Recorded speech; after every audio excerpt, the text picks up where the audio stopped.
Good morning বন্ধুরা, তো কেমন আছেন?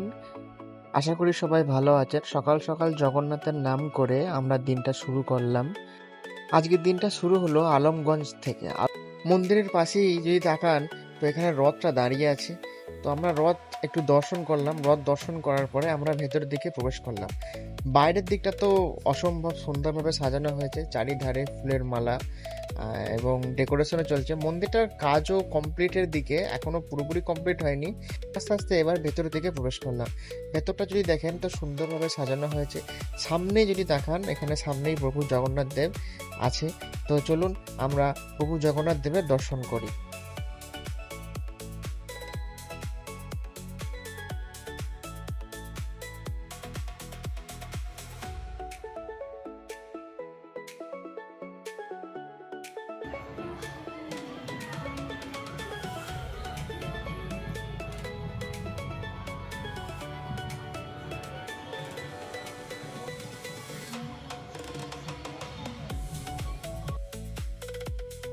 জগন্নাথ দেব দর্শন করার পরে আমরা বেরিয়ে এলাম। বাইরেটা যদি দেখেন, সামনে এখানে ভোগের কাউন্টার আছে। এখানে আপনারা কুপন সংগ্রহ করতে পারেন।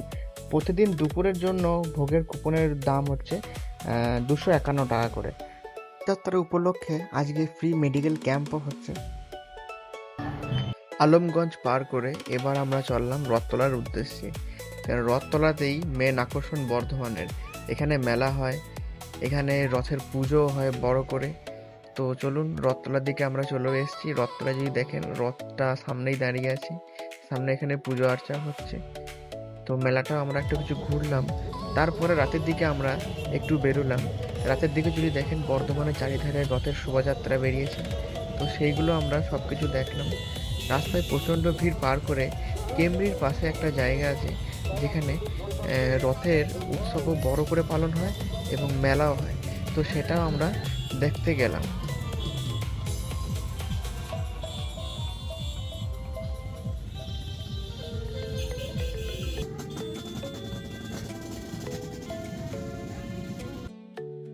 তো ফাইনালি আমি সেই জায়গাটিতে পৌঁছে গেলাম। এন্ট্রান্সের ঠিক ডান দিকে মেলায় একটা থিমের আয়োজন করা হয়েছিল, আর তার সাথে কিছু প্রোগ্রাম ছিল। এবং রথটাও যদি দেখেন আপনার, এখানে রথের পুজো হচ্ছিল। তো সেই সমস্ত দেখে আমরা মেলায় প্রবেশ করলাম। মেলায় প্রবেশ করার ফলে বাচ্চাদের জন্য কিছু খেলনার আইটেমও ছিল, কিছু টয় ট্রেন, কিছু নাগরদোল্লা, এই সমস্ত জিনিস পার করার পরে